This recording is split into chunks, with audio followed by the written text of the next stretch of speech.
Շնորհակալ եմ։ Անի Աբաղյան, ABC Media, պարոն Ավինյան, Երևանում ձյունից հետո միշտ կենտրոնական ճանապարհները հատկապես բավական մաքուր են լինում, բայց այդ երկրորդական ճանապարհները, մայթերն ու բակերը անմխիթար վիճակում են լինում։ Ինչու է այդպես եւ նախորդ դեպքերից փորձը ցույց է տալիս, որ մերկասառույցը հալեցնելու պարտավորությունը թողնվում է արևին եւ պարոն Ավինյան, Երևանում ավականու նիստերը հիմնականում լարված վիճակում են անցնում, որն է պատճառը, նաեւ հիշեցնեմ, որ պարոն Փաշինյանը ընդունել էր բարեվարկության կանոն քաղաքացիական պայմանագիր խմբակցության անդամների, նաեւ կուսակցության անդամների համար, նշել էր, որ հայհոյանքին հայհոյանքով չեն պատասխանելու եւ վատ բառապաշարով չեն խոսելու, բայց ավականում նիստերի ժամանակ պատկերը այլն է, ինչն է պատճառը։ Չեք ընդունել կանոնները, թե չեք կարողանում տիրապետել իրավիճակին եւ չթողնել, որպեսզի լարվի այն։ Շնորհակալ եմ։ Շնորհակալ եմ։ Մոտավորապես փողոցային բարքերով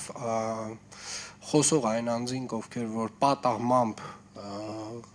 հայտնվել են ավականու կազմում, պարբերաբար ուղղակի ստիպում են իրենց իսկ լեզվով հիշեցնել, թե ինչպիսին է կարգը ու կանոնը։ Ես շատ ցավում եմ, որ շատ ստիպված եմ լինում տարին մեկ անգամ նման արձագանք ունենալ, բայց միգուցե սա միակ այն լեզուն է, որ մեր գործընկերները, որոնք որ փողոցային բարքերով առաջնորդվող հասկանում են, այսինքն այս այն լեզուն է, որ իրանք ընկալում են եւ ցավում եմ, որ դա այդպես է։ Ես իրականում բացարձակապես հաճույք չեմ ստանում նմանատիպ խոսույթից, դա տհաճ է եւ շատ տհաճ է, որ դու էլ ինքդ ստիպված ես այդպես արձագանքել, դա անհրաժեշտ որոշ դեպքերում անփոխարինելի, այսպես ասած, արձագանք է։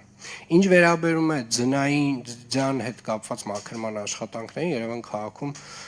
վերջին օրվա ընթացքում մոտ 59 տեխնիկա է գործարկվել եւ մոտավորապես 1500 տոննա աղ է օգտագործվել, հիմնական ճանապարհները բոլորը անցան, այսինքն անանցանելի ճանապարհ որպես այդպեսին չկա եւ իրականում մենք պետք է նաեւ արձանագրենք, որ մեր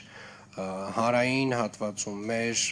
բիզնես հատվածում գործընկերները նույնպես ավականու կանոններով ունեն պարտավորություն մայթերի մաքրման առումով եւ ես ուզում եմ եւս մեկ անգամ հիշեցնել մեր բոլոր գործընկերներին, բոլոր կրպակներին, խանութներին, մասնավոր գործընկերներին, ովքեր որ ունեն դիմային հատվածում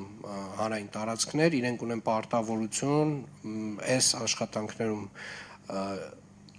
մեզ աջակցելու, ոչ միայն մեզ աջակցելու, դա ուղիղ իրենց պարտականությունն է։ Բակերի հատվածում ունեն պարտականություններ, համատիրությունները, մենք իհարկե մեր առաջնային խնդիրը, Երևանի քաղաքապետարանը իր արժև դրված առաջնային խնդիրը, իր առաջնային պարտավորությունը իրականացրել է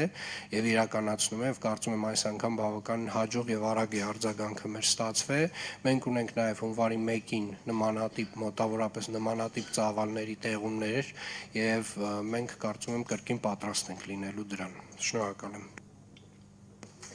Անահիտ Սվարյան, Հանրային ռադիո։ Պարոն Ավինյան, անցյալ տարի նույն այս շրջանում ձեզ փոխանցել էինք մասնագետների մտահոգություններն այն մասին, որ եթե Երևանում կառուցվող նորակառույցները բոլորը սկսեն